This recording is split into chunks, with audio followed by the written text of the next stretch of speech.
go to the right spots to further awareness and education. Residential schools. A 12-year-old boy raises $50,000. Now his family's figuring out the best way to spend it. My first reaction when I heard that, we've been praying for this. As U.S. tourists get ready to come to Canada, Indigenous tourism operators hope for their business.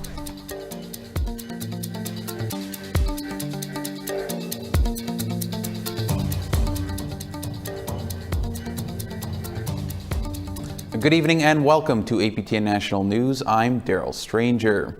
Last month, a 12-year-old boy walked over 200 kilometers across Nova Scotia to raise awareness about residential schools.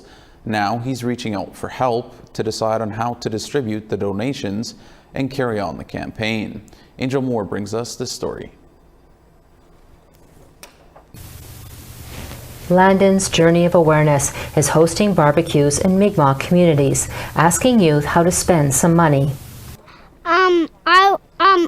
They should get new houses on the community. That's awesome. What else? Maybe they should make a vaccine center. Last month, Landon Tony ended his walk with almost $50,000 raised. MARSHA McLellan, Landon's mom, says, We were kind of put in a position where we were stuck. We wanted to, we have money raised and we wanted to go to the right spots to further awareness and education. McLellan says hundreds of people have reached out with suggestions, so they developed a survey to collect responses and determine how the donations should be spent. We want to hear from everybody, Indigenous and non-Indigenous, so to get an idea of where we're lacking as a whole. So the surveys are basically going to give us meaningful data to really steer us in the right direction. Chief Sidney Peters of Glooscap First Nation welcomed Landon. One of the things that Landon has done through his walk and with his family has brought a lot of our First Nations together, not only First Nations but the non-natives as well, and I think that was important, and that was something that we really needed as a nation and for people to understand. McLellan helps the youth fill out the survey.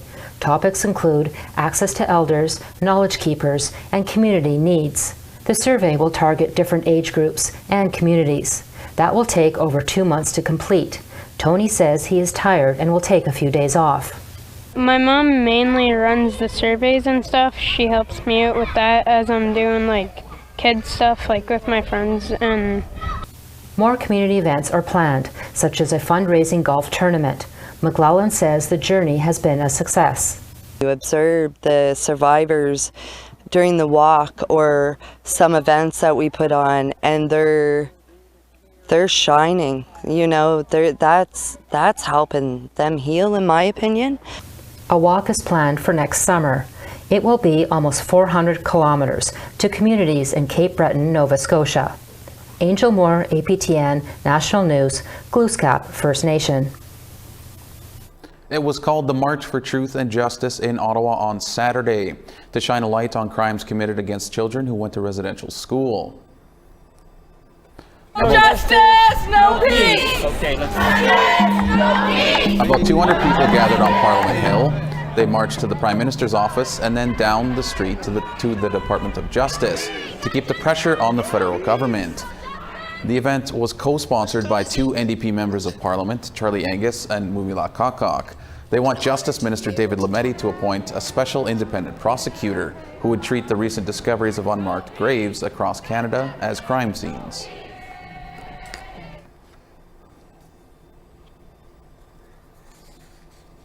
You are not talking about a tragedy. You are talking about a policy to destroy a people, and that meets the test of a crime against humanity, and it needs to be investigated.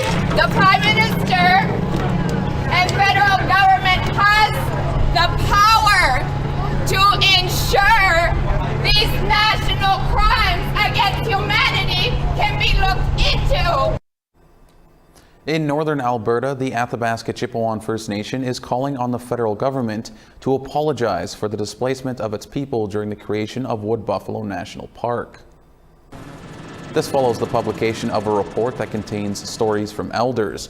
It highlights treaty violations committed by the Canadian government. Leslie WILTZEN says he is a descendant of families who were removed from the park for the preservation of wood bison. He says Canada needs to own up to its wrongdoings.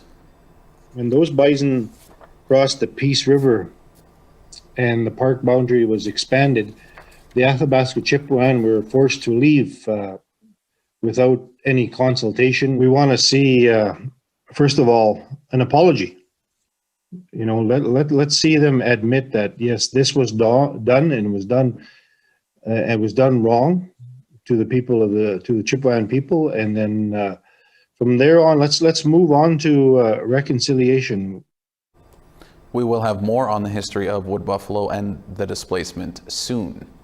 We want to hear what you think about the report released on Wood Buffalo National Park. Here's how to continue the conversation. Send your emails to news@aptn.ca or leave a comment on aptnnews.ca. You can also find us on Facebook, Twitter, Instagram, YouTube, and now TikTok. Follow APTN News to join the conversation and see our latest stories.